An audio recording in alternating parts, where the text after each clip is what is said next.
L'esturgeon européen est une espèce qui a plus de 200 millions d'années, donc qui était contemporaine des dinosaures. Dans le monde, il y a plus de 25 espèces d'esturgeons. En Europe de l'Ouest, la dernière espèce sauvage d'esturgeon, c'est Acipenser sturioux. C'est une espèce anadrome, elle se reproduit dans les parties basses des fleuves, où les œufs sont pendus.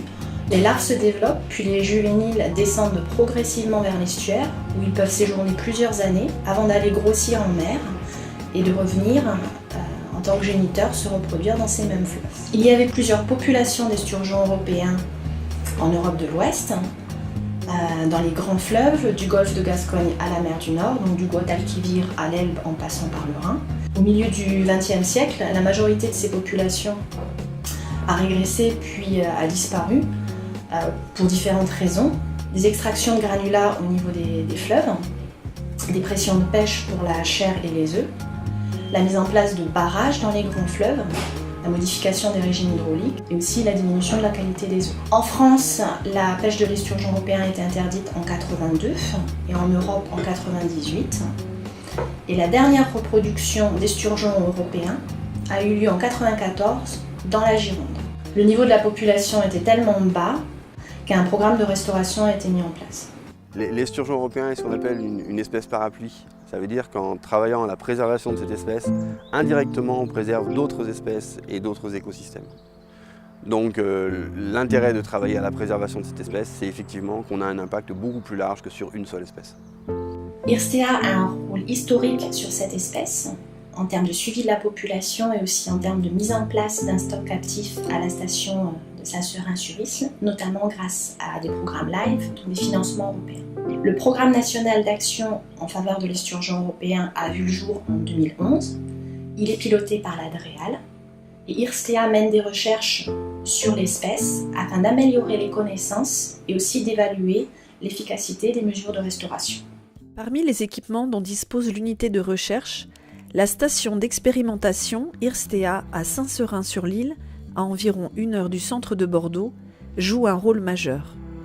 À la station, il y a 2 aspects qui sont traités. Il y a un aspect recherche, donc nous sommes directement responsables, IRSTEA, et il y a un aspect élevage et repeuplement. On travaille essentiellement sur les jeunes stades larvaires de poissons migrateurs, aloses, anguilles, flets, mulets, esturgeons. On peut travailler aussi sur des crevettes, sur différentes espèces qu'on va trouver dans l'estuaire de la Gironde. Sur le volet recherche esturgeon, il y a un aspect de mise au point méthodologique pour la reproduction et l'élevage de l'esturgeon européen. Il y a un volet qui est réintroduction, qui est pris en charge directement par Migado, qui prend le relais. C'est-à-dire qu'une fois qu'on a produit nous des sujets pour les recherches et le repeuplement, Migado se charge directement de la réintroduction des poissons dans leur milieu. Les facteurs qui en milieu naturel vont permettre la maturation et la reproduction, on est obligé de les amplifier en captivité.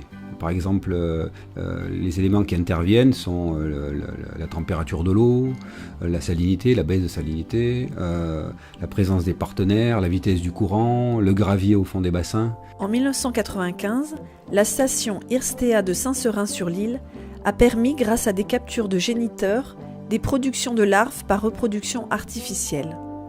Mais depuis 2007, ce sont des géniteurs élevés en captivité qui permettent des reproductions artificielles et donc des lâchers d'alevins dans leur milieu naturel. Ce succès a provoqué la construction d'un nouveau bâtiment, Sturio 2. Alors, ce nouveau bâtiment, en fait, accueille les géniteurs Sturio. Il était absolument nécessaire d'avoir ce nouveau bâtiment, simplement parce que la place dans le premier bâtiment était vraiment limitée et ça avait une influence sur la croissance des géniteurs. IRSTEA s'est doté d'un navire de recherche, l'Esturial. Il s'agit d'un des rares navires français permettant de réaliser des échantillonnages scientifiques dans les eaux douces et les estuaires. Ce navire a été spécialement conçu pour réaliser des pêches d'échantillonnage et des mesures. Nous réalisons des chalutages spécifiques dans l'estuaire de la Gironde de manière saisonnière. Lors de capture d'esturgeons européens, nous réalisons des mesures particulières. Donc, en plus du poids et de la longueur des individus, nous marquons tous les individus, soit avec une puce électronique, soit avec une marque externe positionnée sur le dos du poisson avec un numéro unique qui permet, en cas de capture accidentelle par un pêcheur, de pouvoir nous déclarer le poisson. Des prélèvements de morceaux de nageoires permettent de réaliser des analyses génétiques afin de connaître les parents des individus et également leur stade de lâcher. Des lavages gastriques sont également réalisés afin de connaître le régime alimentaire des individus dans l'estuaire. Les échantillonnages des sturgeons dans l'estuaire sont vraiment complémentaires de tout le travail qui est réalisé en amont, notamment au niveau de la station avec la reproduction des individus et la production de juvéniles.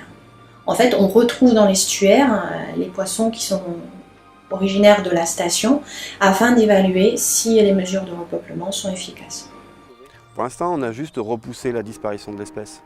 Ça va être un processus de longue haleine pour pouvoir observer sa restauration. Les critères qu'on imagine, c'est déjà avoir des poissons qui viennent se reproduire, poissons de ceux qu'on a lâchés qui viennent se reproduire, et puis surtout qu'on ait leurs descendants qui viennent se reproduire. Alors évidemment, la restauration d'une espèce comme celle-ci, c'est un travail au long cours. Je pense qu'on peut être raisonnablement optimiste pour cette espèce-là. Il y a des bons signaux, on est en bonne direction, il faut poursuivre.